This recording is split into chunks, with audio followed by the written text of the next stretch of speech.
Video siya ko. Ang Dito kuwan sa ako, magkuyog ta dito ng energy, inig startup. walay kuan walay apil dagway. Klaro gyapon kay. Unsa na sa grounding? Dili, muna na yung supply. Ang grounding kanira oh. Kani. Ay, ang grounding nga symbol, mura na siya. Diya ang connect ng tanan ground.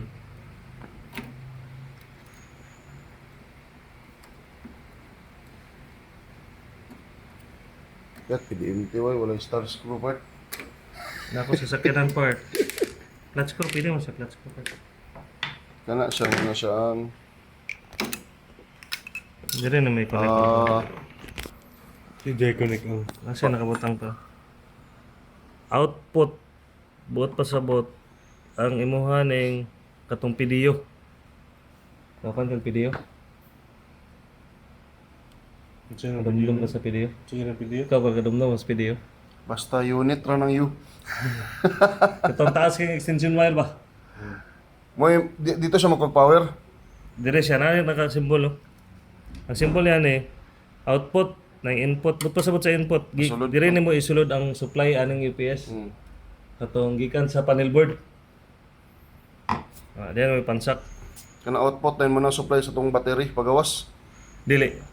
Kini siya mo na para barong sa battery. Kining output mo na siyang padungnan ni sa imong mga computers load.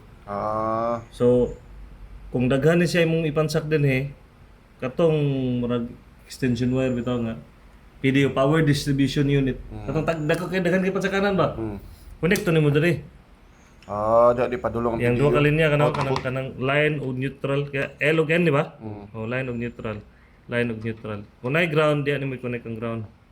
Usually naman ay ground. Tunga. Oh. Ground symbol. Ang kini nga ground o kana nga ground connected na sa internally. Ana. So dapat iyang mas maayo kung na iyang supply na grounding yung supply, di ba mo nang yung mga dili na tuputlon ang grounding. Lagi sakto. Ano sa purpose niya? Kaya ron na yung mga kuan.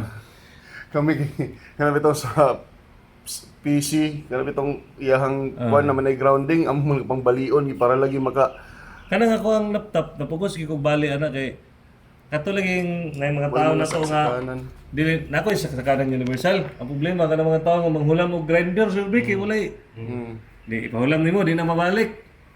Pagpansak na nako karon sa nayo opisina nga may grounding, putol. Mo na timalan niyo. Basic yung UPS. Ang purpose niya mo backup siya sa imong backup sa power in the event nga mag failure or mag run out, mag outage.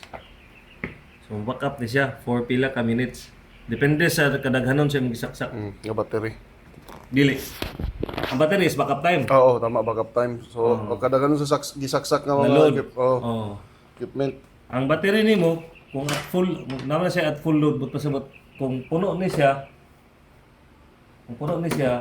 ang iyang battery is 10 minutes lang. Pero kung mas lesser siya, mas taas pa yung Taas, backup oo. time.